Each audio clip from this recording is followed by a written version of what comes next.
Hello, friendly alumni. Welcome back to From Here Forward, your favorite UC Podcast Network podcast. I'm Carol, and she's Jeepin. Happy Valentine's Day. Yay for love online, because that's how millennials date.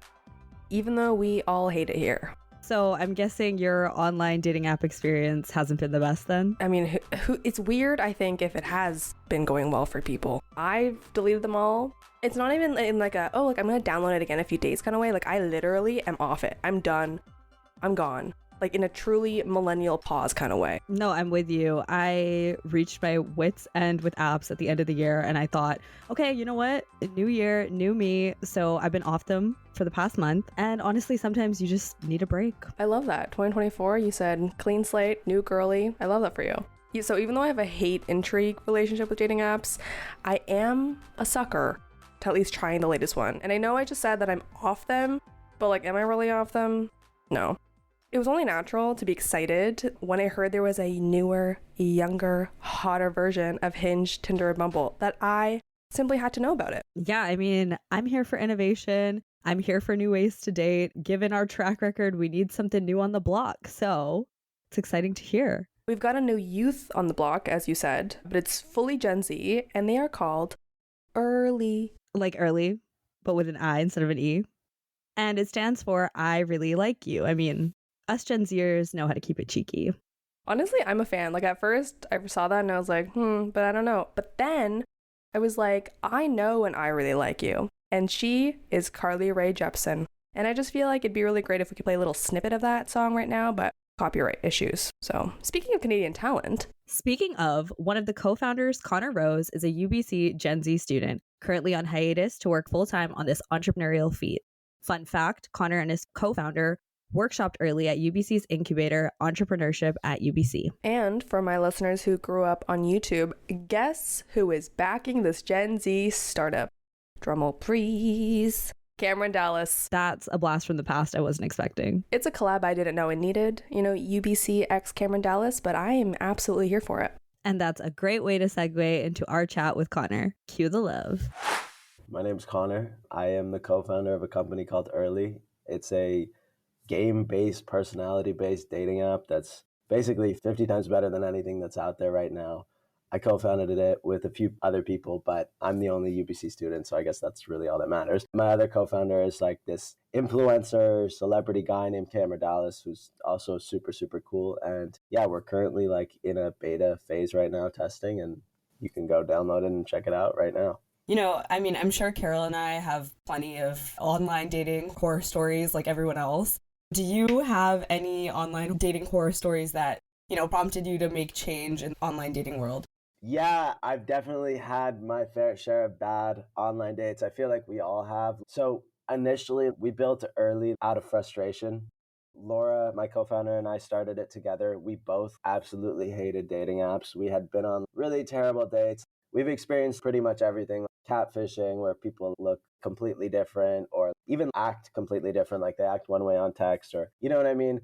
But nothing really comes to mind right now for a really cool story. But yeah, basically, I think that everybody involved on the team absolutely hates what's out there now. So the idea is we really want to build something that people actually like. The general sentiment for what we've seen is people are only on the apps because that's all that's out there right now. There's nothing really better than Tinder, Bumble, and Hinge. That's what we're basically trying to build. 50 times better is quite the statement. So generally people do hate these apps, but what specifically are the gaps that Early is addressing? I think the biggest thing is it's really hard to start a conversation on Tinder, Bumble, and Hinge. Hinge does an okay job with their prompts, but really, what are you going to say to someone on Tinder when they don't have a bio and it's just a few pictures, right? It's very hard to gauge someone's personality and interest. So there's crazy statistics, like 90% of matches don't even send a first message on Tinder, right? Which is really, really bad. And then if you look even deeper, 57% of the messages sent on Tinder are one message conversations. So like you send out as hey and they just never hit you back. And ultimately we're thinking like, why is this? And we basically rebuilt a dating profile from scratch to figure out ways that we could get people more engaged in learning about the other people. Like prompts are cool on Hinge, but a lot of responses to the prompts are very stale and they're all the same. So basically what we've done is we've built in these game mechanisms that help you uncover more about your match's personality rather, through guessing about them. This is all info that we haven't shared yet, by the way. So I guess when this drops on Valentine's Day, people will be hearing about this. But for example, one of our favorite games is called Hot Takes. And how it works is, let's say you set up a profile like Carol or Jivan. You answer a few questions about yourself and what your takes are about controversial topics, like, do you split the bill on the first date type of thing, right? And then I'd go on your profile and I'd basically guess what I think you'd answer. So like, let's say, you come onto my profile and it says, does Connor split the bill on the first date, right? And you say like, yes. And my answer was, no, I don't. And I'll pay for it. And then that just starts the conversation. Basically, like, it gives you like so much more about the person versus just like, a prompt where they have to, their friend could have written it. You know what I mean? Like, it's just a really more authentic way to learn about the person. And I think when you look at the legacy dating platforms like eHarmony, like Plenty of Fish, things like that, like, they had a lot of depth, but no offense to them, not taking shots at our competitors, but they're pretty boring, right? It's like, you're going to read someone's CV if you want to date them? Probably not, right? But building out an engaging platform with a little bit more depth is basically what we're trying to do. I don't know if that answers your questions, but yeah. No, it does for sure. Those games sound really fun, to be honest. I'm like, oh, these are things that I need to know so early on to weed people out in the dating process as well. I'm curious to know a bit more about what it went into deciding what kinds of questions to add to those games. What was the ideation process for that like? Yeah, so, I mean, we wanted to do questions that were polarizing, but also, like, I don't know. So the interesting thing about the questions, there are certain things that are deal breakers for some people. And, some people may not want to date certain people with different political opinions or things like that, right? But there are also things that are just kind of like quirky little things that you can banter off of, right? So maybe certain people would be like, if you split the bill on the first date, sorry, then I don't want to date you. But it's also just like a witty banter point. So it was really hard to make a distinction between, do we want to get super serious and be like, okay, these are real screening criteria, or do we want it to just be like something to build the conversation off of? We landed in kind of a mix of both. So some of the questions are like a little bit more serious, deeper questions, and then other ones are kind of, funny questions, help you learn more about a person. So if we were to call eHarmony a Gen Xer platform and Tinder and Bumble a millennial platform, then you guys have leaned into the Gen Z humor and the Gen Z kind of characteristics. 100%. Yeah. Most of our team is 25 or younger. Like, everybody really is leaning into Gen Z. And I mean, there are apps out there that say they're Gen Z, but I feel like they don't really get the needs of Gen Z. But when you are Gen Z and when you're young and you experience the problems yourself, it's a lot easier to build something because you're really building for yourself. But yeah, we definitely are targeting a younger demographic, because I feel like right now, and this is something that I say a lot to my friends and stuff, like Tinder and Bumble and Hinge have been around for 10 years. And if you look at the life cycle of dating apps in general, they typically last around 10 years. So you had Match.com, which was, 90s, 2000s. Then you had eHarmony, which was like early 2000s. And then Tinder came in around like 2010. And now people are really like looking for something new because it's not really meeting consumer expectations. And like I said, people are just on it because it's there, right? So that's kind of what we're trying to do, is build the next big platform for the next generation of daters, basically. Awesome. As a Gen Z myself, I appreciate this work. We need more Gen Z dating platforms because, Gen Z, I feel like, in the world is this enigma to a lot of other generations. It's like we're always trying to figure them out. We don't know, we think we get them, but we don't really know what their needs are. And it's just this thing that the world is grappling with, this generation. So I'm curious, especially in the dating world, what are the dating needs of Gen Z, and what are some of the other challenges that you think Gen Z faces when it comes to dating, especially, post-pandemic in 2024? Yeah, I mean, it's really hard out here. I'm not going to lie, definitely. So, I mean, I feel for one thing, with the current options, you're kind of stuck. So, I mean, if you look at stats, online dating is the number one way to meet people. And I mean, Gen Z or not Gen Z, when you're stuck on a platform that doesn't really have your best interests in mind, like, helping you meet people in an effective way, helping you talk to them, matching you with the right people, things like that. It's tough, Honestly, I don't use any dating apps anymore, aside from early, shout out to what we're building. But it honestly makes a lot more sense for me to go out in person and meet someone naturally, I don't know where yet. I haven't met anyone yet, but you know what I mean? Ultimately, I feel like you were saying, everybody's really trying to figure out Gen Z. Like, if you look at large corporations, they're always targeting their marketing to Gen Z. And I mean, Gen Z is the largest market right now. They have the highest purchasing power. And they are, like you said, an enigma. And I feel like we have a really interesting perspective, being that we are young and we do kind of understand their needs a little bit more than, older people. As a millennial, I will ask, because the dating apps, not to be crass, we're very focused on hookup culture. But with Gen Zs, at least, like my younger sister, she hates that we didn't create it, but really fully embrace this no commitment, never talk to you kind of vibe. We're too cool for dating. Is that something that Gen Zs who have maybe tested out your app, is that something that's also a pattern, or is that completely different that you guys have now?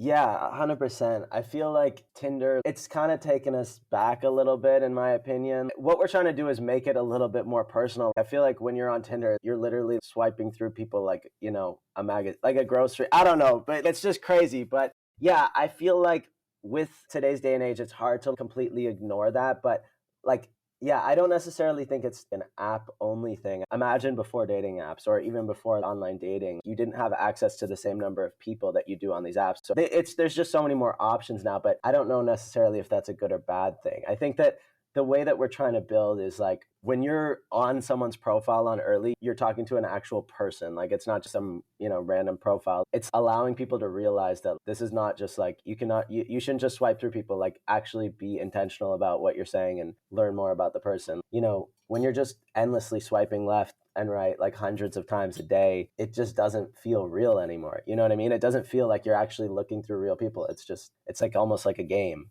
And obviously we have games and gamification is cool, but not in that type of way. I want to go back to some of the earlier days, pun intended, of the app. What role did the entrepreneurship at UBC program play in the creation and evolution of what's now Early?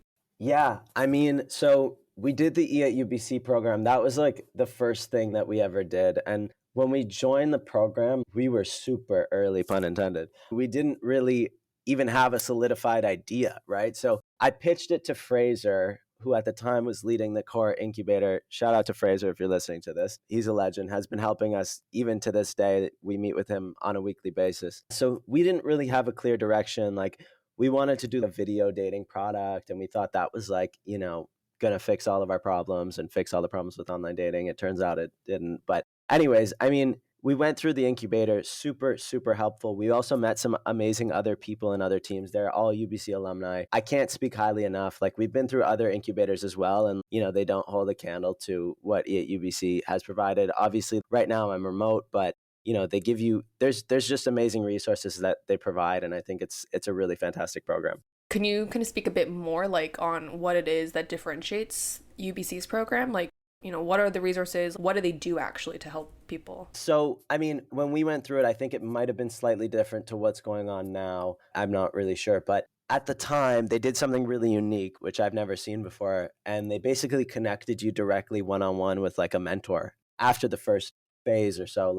You'd get connected with a mentor, and it was super, super helpful, especially for us, because we were kind of Laura and I, when we first started, we were kind of walking around with our heads cut off. We didn't really know what we were doing, and having someone who's done it before, or at least has talked to tens and hundreds of companies that have done it before, they're level-headed. They look at the problems that we're facing. They can go back and reference other companies that they've either worked with, or be chill out, guys, this is super common, this is what you need to do. And having that one-to-one communication with someone was super, super powerful for us. So what are some of the early successes that Early has had, with the people that you guys have tested out? What are some of the feedback that you've been hearing? I mean, we only recently launched a couple weeks ago in beta, and candidly, obviously, it's a beta, so there are definitely some hiccups on the tech side, and we're still figuring out bugs and stuff like that. But the overall sentiment is that people love the games. And, I don't know if I mentioned this already, but we launched something previously, which was a video focused product. And the biggest thing on that product, the major success was the games. And, when we saw that everybody was playing the games over video chat, we were okay, maybe there's something here. So yeah, I'd say while we're still kind of tinkering with things and figuring things out, we've seen really good signs that we're building something that people actually want to use.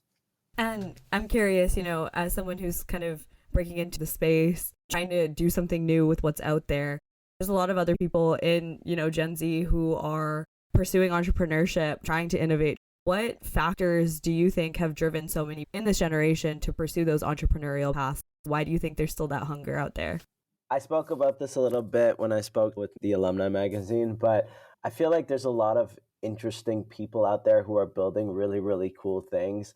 And like even in pop culture, you see really cool movies like The Social Network, and there's all these documentaries about startups. And I think that culture is kind of bleeding in. And I mean, like, I don't want to be that guy who's like people hate their 9 to 5s, but I honestly think there's a lot of room for really cool things to be built, especially since the emergence of this whole AI thing. Like obviously when ChatGPT came out last year or whatever, that really changed a lot. Now people can build things a lot quicker, and they can also build things that, we didn't even think were possible. So yeah, I mean, I just think it's a lot easier to start now. I feel like the barrier of entry is a lot less. So I think that's kind of making people be like, why not try something, right?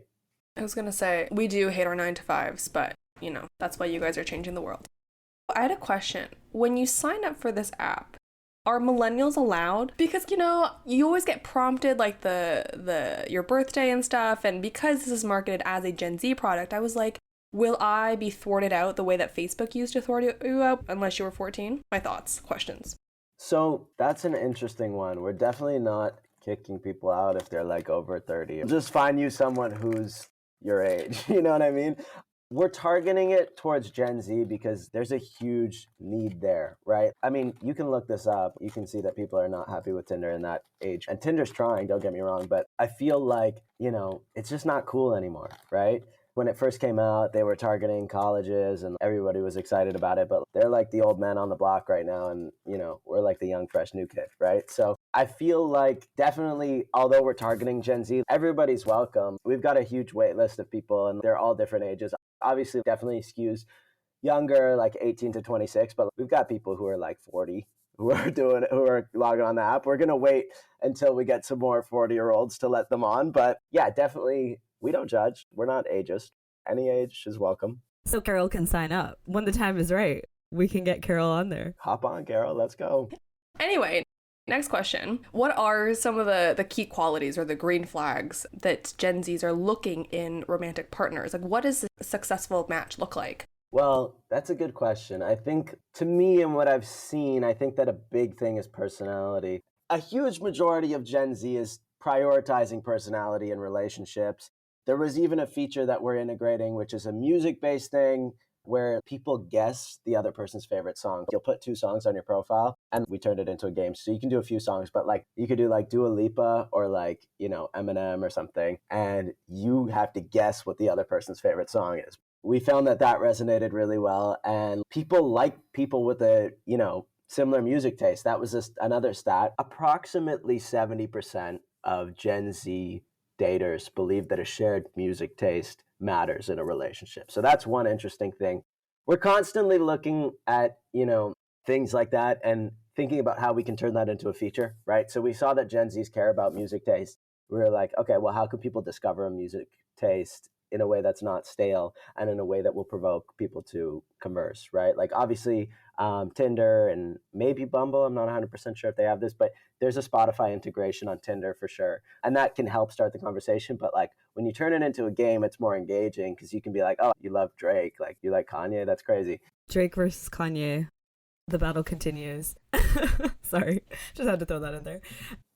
You mentioned this in the beginning, but Cameron Dallas is it's a name I haven't heard in a very long time. How did that partnership come to be?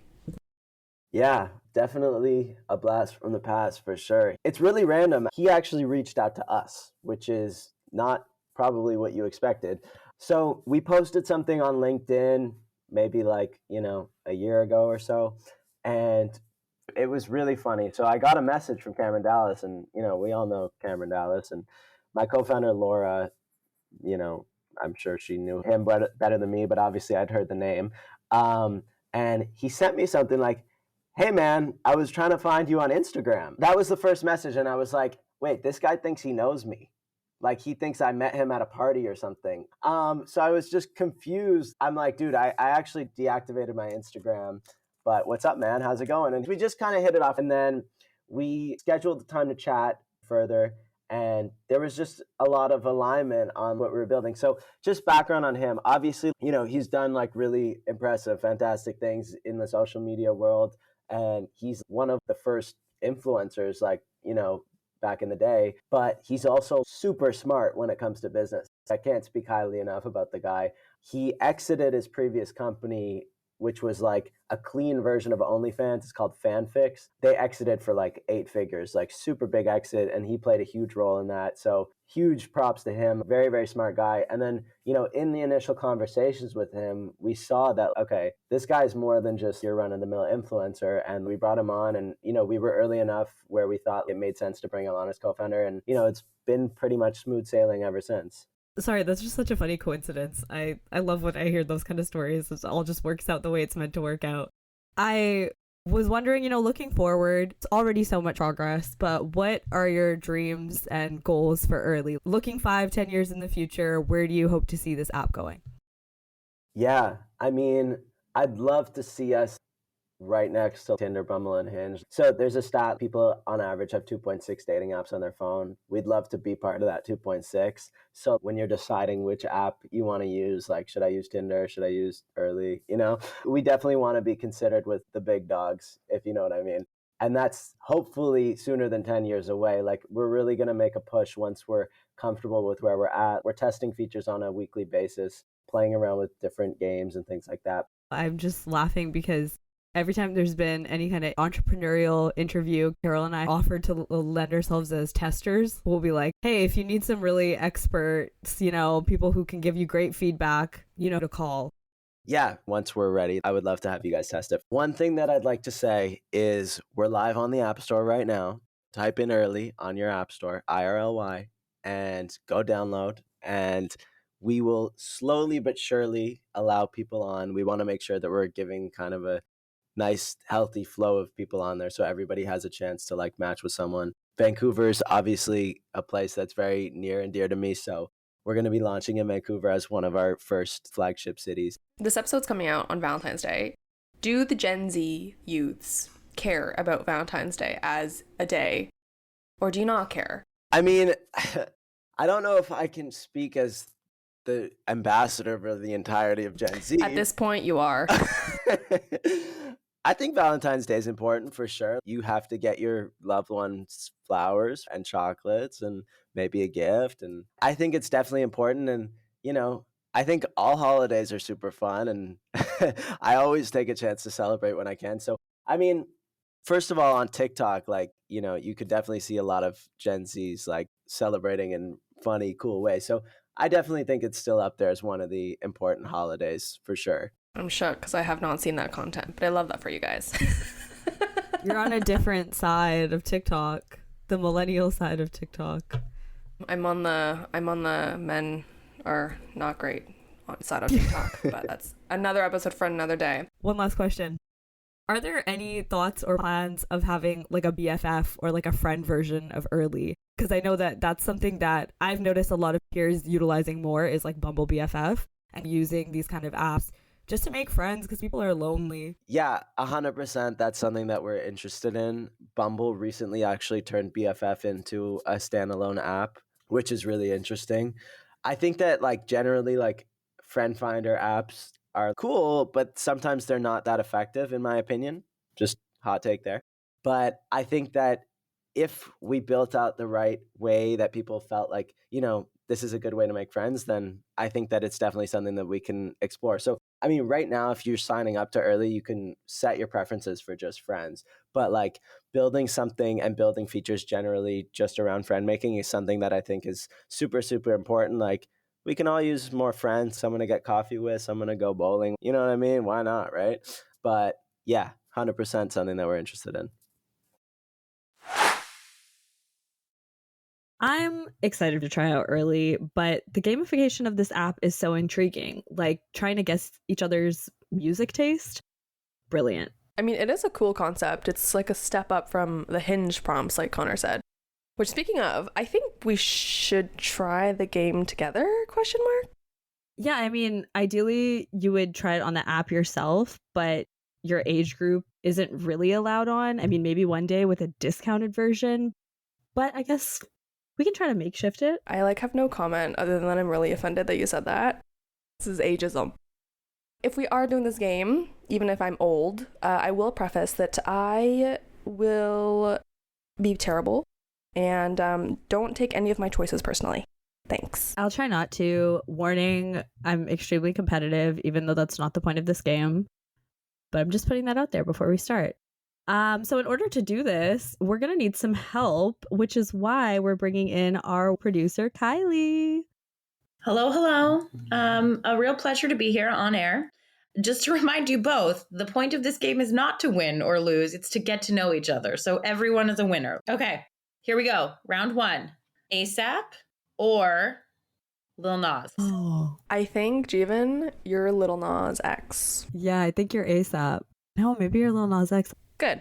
Yeah, I am Lil Nas X. Yeah. Next up, we are going to do a more classic grandpa rock version of this. We're going to go with the Beatles or the Rolling Stones. For Carol, I'm going to say the Beatles. I feel like you're Rolling Stones. And I am the Beatles only because I only know one song and I don't listen to Rolling Stones, unfortunately. Yellow Submarine's the only song I know.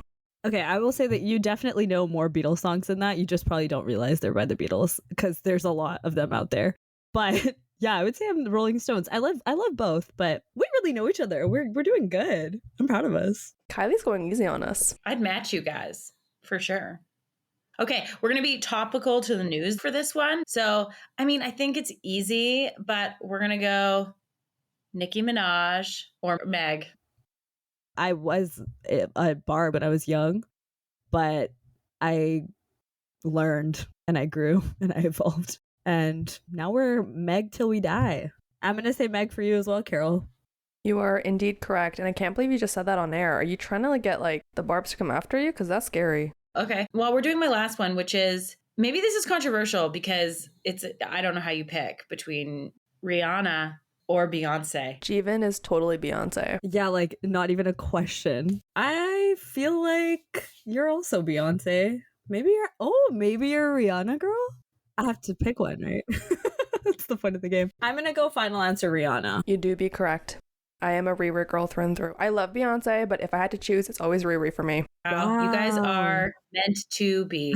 I think everyone has their right to their opinion, even if they're wrong. It's okay. Well, I love that, even though you insulted me in many ways, but it's okay. So we're going to wrap it up here because I'm sure everyone and their mothers are anxious to get their Valentine's Day plans, however traditional or non-traditional they are, because we all love love. Yeah, I'm honestly excited for Valentine's Day. I have a couple of Galentine's Day plans with the girlies scheduled. Platonic love deserves to be celebrated too. And I don't have any dates of any kind, platonic or romantic, but I will be rewatching one particular episode of season 2 of Bridgerton. Would you care to take a guess of which one I speak of? My guess is the love confession episode. Do you think there is a corner of this earth that you could travel to that could free me of this torment? Is it that one? Yes! Yes! You are the bane of my existence and the object of all my desires. Yes! Yes! Yeah, I'm very, very happily single, everybody. You have great taste. And we will link to that scene in the show notes for those who aren't aware of the magic that is season 2 of Bridgerton. Indeed. It is the show. Anyway, happy Love Day, everybody. Happy Love Day. May you love and be loved. Thanks, everyone, for listening. Make sure you catch our next episode by subscribing or following our show on Spotify, Apple, or wherever you get your podcasts. And if you're feeling your feels on this lovely love day, please drop us a lovely, lovely review. You can find me on Twitter at Carol Eugene Park. And me at Jeevan K. Sangha. From Here Forward is an alumni UBC podcast produced by Podium Podcast Company.